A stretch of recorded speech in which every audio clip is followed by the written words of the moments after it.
week. He was in the United States of America signing a number of, not a number, signing a health deal between the United States and Kenya. But of course, this was on the shores of a peace deal between Rwanda and the DRC Congo. Probably, before we talk about the agreement between Kenya and the US, what do you make the deal of between the Rwanda and the DRC? Is it finally? Are we finally going to see a ceasefire?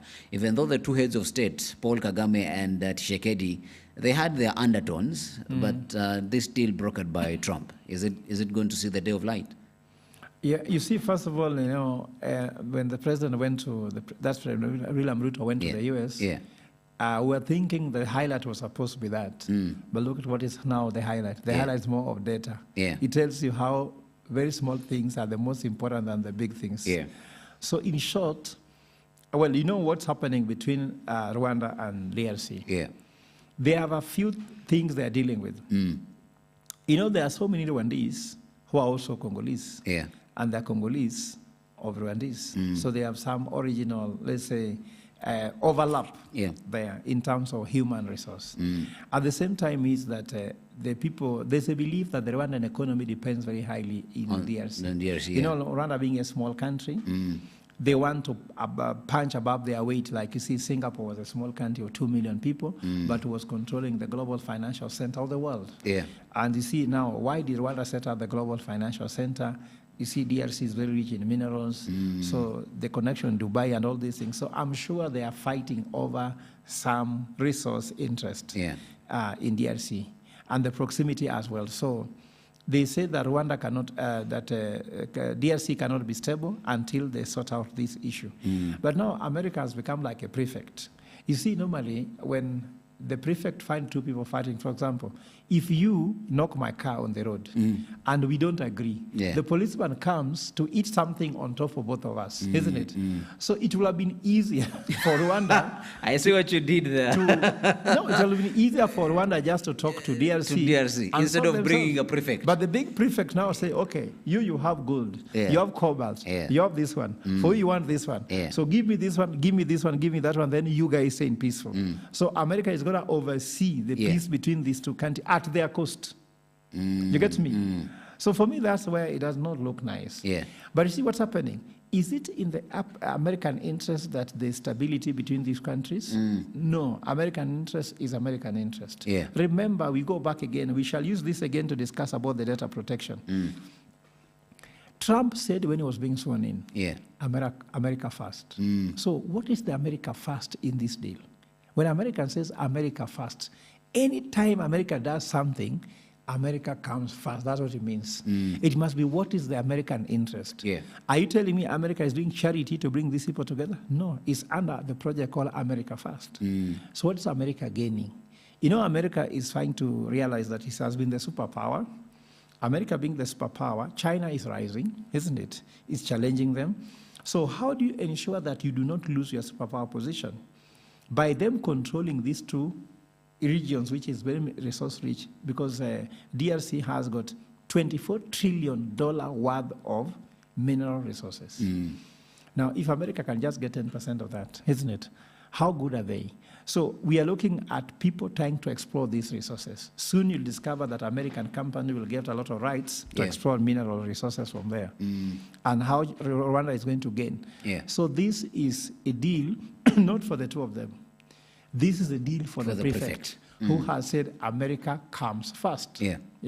And away from that, of course, from Rwanda and the DRC, now to our own, Kenya and the United States.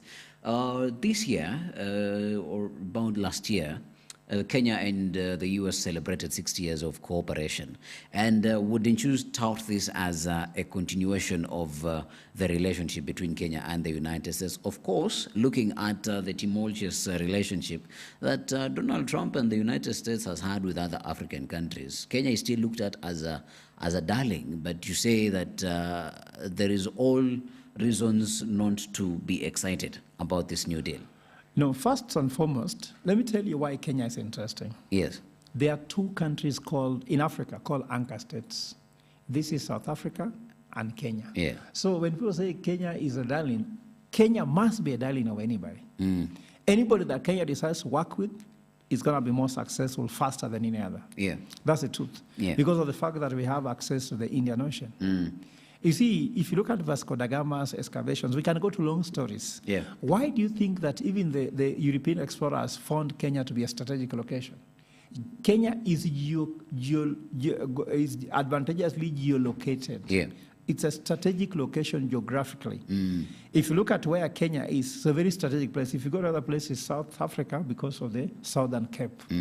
So those are very important countries. Yeah. In fact, the day South Africa and Kenya will come and work together, they will control anybody in Africa. Anybody want to work with Africa. Yeah. Because you cannot have access. Remember, even Museveni was saying he wants access to the Indian Ocean. Why? Because Indian Ocean, where Kenya is strategically located, even Tanzania has access to the ocean, but not the same way Kenya has it. Because the issue is national harbors along the Kenyan coast. You can't find that one in Tanzania. So Kenya is a strategically located place. It's like a beautiful girl. Her beauty you can't take away from her, isn't it? Yeah. So you just have to have her. Like you see, I'm sure when for us want to get married, look at this woman says that, okay, this woman is one to keep, not the one to meet every Friday. Yeah. You want her at home. So you do everything to have her at home. She will give you all the demands, but you have to bear in those demands and come home. The question is, are we giving tough enough demands, or we are beautiful women who are giving ourselves too easily and too freely? If Kenya had a serious negotiator who understands the economical implications of Kenya, then they could have given the U.S. tougher stance than the easy thing we are doing. So Kenya is a darling for everybody. Yeah. Even if Kenya, for example, talking between Congo, do you know why William Ruto had to be president when they talk about DRC? Rwanda deal, why Kenya was important. Because how do you keep these two countries stable? You must do it from Kenya, isn't it? You must do it from Kenya. Kenya is where U.S. will monitor whether this is happening or not, because of the military base, the naval base, and the stability of the country. At the same time, the economy. The Kenyan economy is one of the most, if you like, it has the fundamentals right. The day we shall have a president who understands that, Kenya will skyrocket. Do you know that many countries come to try their stuff here to see whether they happen? Look at many companies that come here. In spite of our trouble, they still love this country because of the fact, the culture of the people. Kenyans are very hardworking. Go to a country like Rwanda. I'm sorry to say so. The human resource does not get what Kenya have. That go-getter thing in Kenya is not yet with them. Kujituma. Wakenya wanajituma sana. In every part of this country. I've worked in many parts of Africa. I do strategic plan for companies in Rwanda, in Ethiopia, in Tanzania, in Uganda. But now, after you give somebody a strategy, some of them, you wonder, come on. But give to a Kenyan, you'll be shocked with the results. So Kenya has got everything right. We just need good leadership to add 1 + 1, and also to ensure that efforts are rewarded. Kenyans are hardworking, but they are not rewarded with their hard work in terms of the economic impact, because corruption is eating a lot of goods, goodwill that's coming from Kenya, mismanagement, incompetence in the top leadership in government. They don't know how to use this brilliant Kenya to make Kenya a great country. So that's the issue. But they will tell you what, Kenya must be everybody's darling. That girl is beautiful. She does not like you, of course, say, oh, you are not beautiful, but you know she's beautiful. So there's Kenya for you.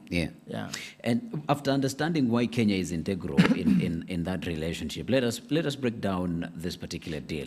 What does the deal mean?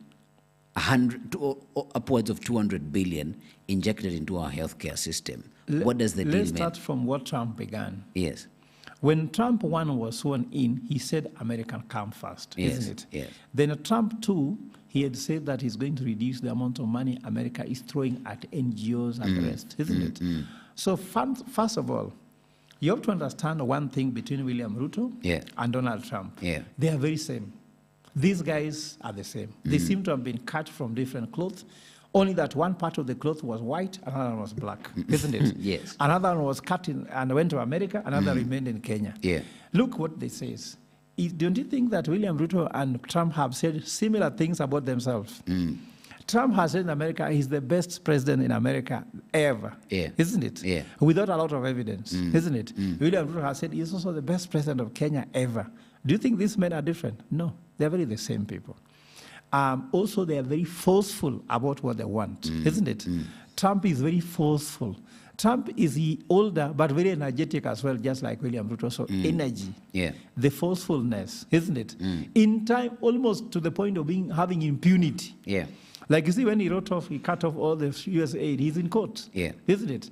He tried not to leave office when he was losing, isn't it? So I'm sure William Ruto will try the same thing, you understand? So they're very similar people. They are cut from the same cloth, isn't it? So that's one thing. Now, when it comes to this deal, what does it mean for Kenya? Of course, implication is that in case it happens, there's some money which will come that were lost before. For example, the US aid will come into HIV, tuberculosis, all those things, isn't it? Now, the problem that we are having is that there are some laws that are not going to make this happen because, as I can tell you, we will go to court and we'll stop it. The reason is this. This is called data sovereignty. The Kenyan data cannot be allowed to leave the country, isn't it? When I wrote the pharmaceutical manufacturing plan for Africa with the AU NEPAD, the African Union, we talked about the issue called centers of data, not data center. Centers of data means that the data in Kenya, data in Tanzania, in Uganda should remain there as centers of data, but we can do analysis of the trends and we can use it for maybe doing other things. So according to me, that one is something that's going to violate the data sovereignty. We have the Data Protection Act, isn't it? I heard people saying, oh, it's not about key data. No. I even had people like MPs like Professor Nyekalo Dr. Nyekalo was trying to say that the critical data is not going. No. There's a normal data that is shared according to WHO. Those are standard data which have nothing violating the patient's rights. Can you imagine, Alan, that you'll be going to the US when you want to apply for a visa, then you hear that we know you have HIV, so when you come here, you should not behave like this or that. Can you believe that? How nice will you feel? Not that for nice. You, we know that you have herpes, isn't it? You cannot sleep in a hotel. Are you getting my point? That for you, we know that you have this condition, you can't do that, isn't it? Even for jobs.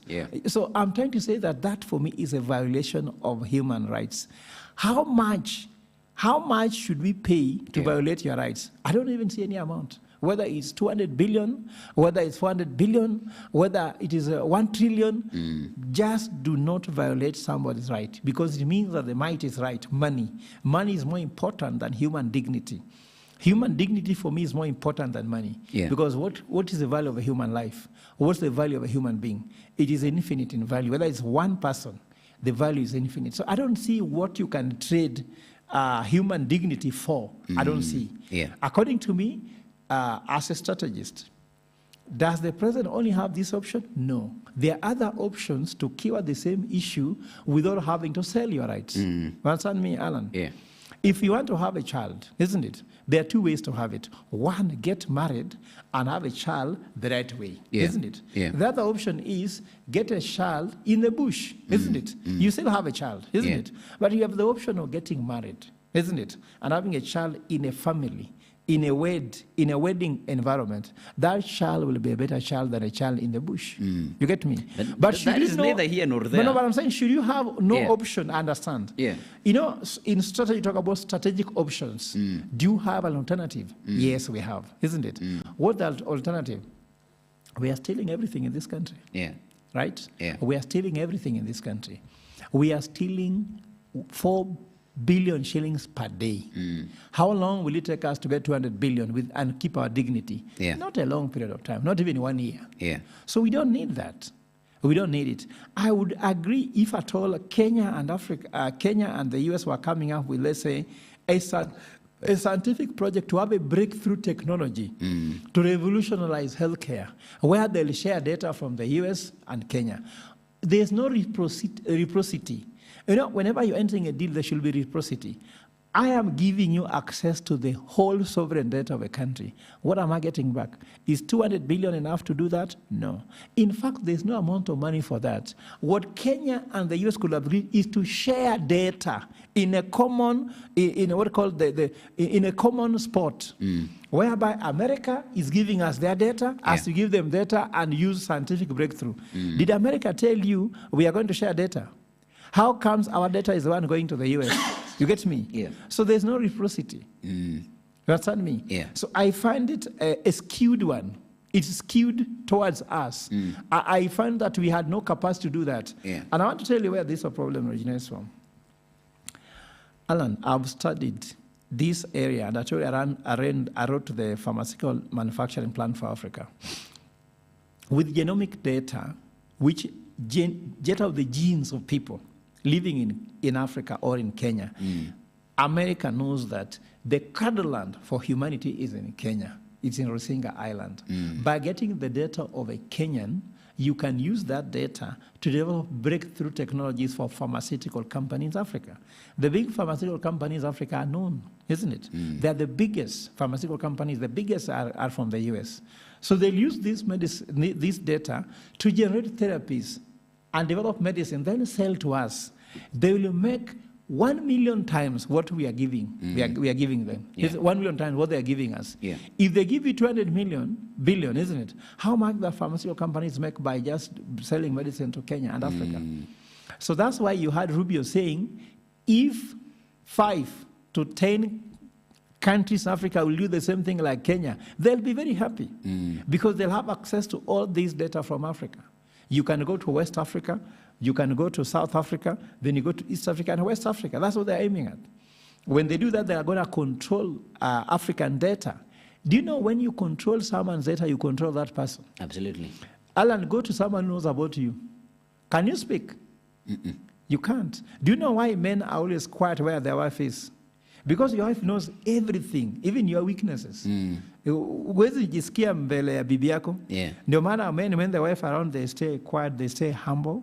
Because this woman knows that even the suit you're putting on, if not her, you'd have not had it, isn't it? My wife knows that I can reveal this. This my tie, my son who ties it. Yes. I don't know how to tie a tie. When I was in high school, my father used to tie my tie on opening day. And I would keep it tied until closing day. Professor, we should change that. No, seriously, I'm honest about it. It's all right, you're being honest, but we should change that. But I'm saying, yes, I'm simply using them by saying that it is your wife who knows all your weaknesses. She knows that who you are looking, how I'm looking on this camera now, it is her responsibility. So I am humble. It's the same thing when America knows everything about us. Everything about us, from all diseases we're having, how they look like and crazy. America can control us there. So according to me, it does not add up. But let me tell you something that maybe the president needed to take note of. I have worked with these global organizations. When you are doing one thing with them, they will have 100 experts on it. So anytime you sign anything, they know you get the wrong end of the stick.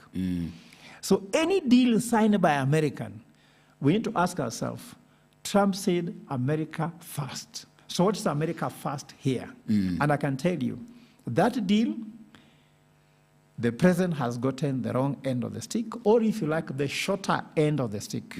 Americans have gotten the longer end of the stick because America comes first. So the ROI, the ROE, any returns, isn't it? America knows what they're doing. For someone to give you 200 billion shillings, they know they must be getting something like 10 times, 100 times that one. So what is it that they're getting? That's what we need to investigate. And me, I'm urging this country, let us involve public participation. I hope that signing is just a memorandum of understanding. It is not enforceable. Once it comes to enforceability, I want to ask Parliament to come and interrogate this deal and actually deny it, because I know that Parliament must be consulted because they're the people whom the sovereign power is delegated to. We delegate our powers to Parliament by being elected. If they cannot oversight and protect Kenyans in this deal, then what is their use? Nothing. All right, Prof. Noza, unless you have, I'll give you a minute to wind today's conversation. But Alan, my main concern today is not even the issue of the data. Yes. My main concern is that I've just done analysis and found out that the Kenyan debt, by the time this administration leaves office, tutakuwa tuko mahali pabaya sana. Yeah, because I'm looking at what they are doing. One, asset stripping. We are selling our iconic assets like Safaricom. You know, if you have scarcity of milk, you can't sell the cow to buy milk. Because once you sell your cow to buy milk, you've sold it. You've sold everything, isn't it? So how do we sell our assets? But also importantly, the issue of debt. Look here. This year alone, Kenya has borrowed 1.2 trillion shillings, isn't it? The issue is not the 1.2 trillion debt. The issue is the structure, not the debt. Out of that 1.2 trillion, 950 billion are domestic debt. About 300 something is foreign debt. Why is that my concern? It's my concern because by taking too much for domestic debt, you are taking away money that can be used by entrepreneurs. Now you are hearing that there is no money in circulation, isn't it? Why? Because who can borrow money?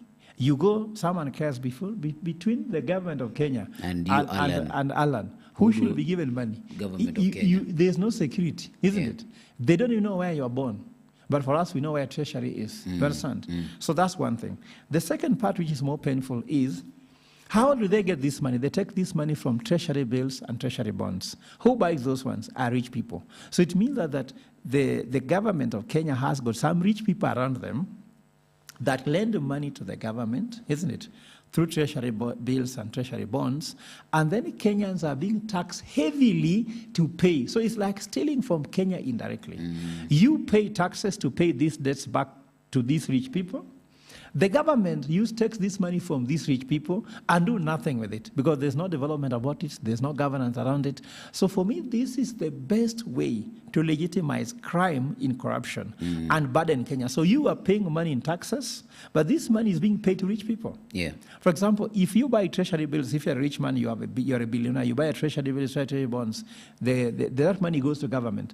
Government goes and the year that test out is, I don't know, printing this much, there's a corruption scandal, this money is lost, isn't it? But who is paying back? You, the taxpayers' money. So according to me, and I'm trying to tell the opposition, I heard them saying they are worth anything, isn't it? Shouting here like Alonso is doing will not help us. Shouting like Rigiji is doing will not help us, and Matiang'i. Let us start from where it matters. These opposition leaders should immediately work and fight this corruption if they are worth their salt. If they can only change this country when they take office, they should demonstrate it now. If they can't demonstrate now, how will you believe them? Because let me tell you what, some of them are party leaders, isn't it, of these governors. Do you see how corruption is in government, county government? So if you're a party leader of a party that are sponsored or governed, for example, Makueni, Machakos, Kitui and the rest, and they are corrupt and you cannot stop them. Rain upon them. How rain upon them when you become president? Matiang'i has been seen as a ruthless person, isn't it? His governor, sponsored by him, isn't it?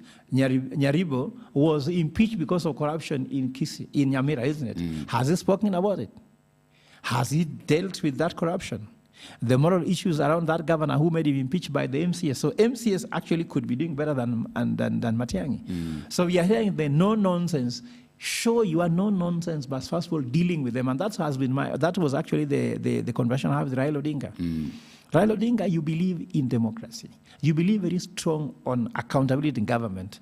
Why don't your governors like James Orengo, isn't it? Anyang' Nyong'o, isn't it? Gladys Wanga, and even the one from Migori, what is his name? Yes, we go to Abdul Samad. Why don't you reign over those governments? And lastly, I've heard people shouting, oh, Raila told us this, let us follow, isn't it? These politicians have selective memory.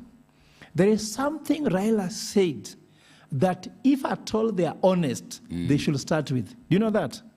Raila told all MPs that CDF should be removed from their governance. Am I wrong? You're right. Why are they not talking about that? Everybody wants to say everything Raila said. Raila left us in government, isn't it? Raila left us here. But why don't they say Raila left us with one plan to surrender back CDF, and consolidate all these funds for senators, for MCAs, for governors, for CDF, and ensure there's a consolidated fund for education, even bursary, to ensure there's accountability. Why are they not mentioning that? Because all of them are corrupt. Yeah. So according to me, let us give Raila all the eulogy that they mean. I'm Raila's son. I'm always his follower. I'm a defender of him, isn't it? So whatever Raila said, let them do.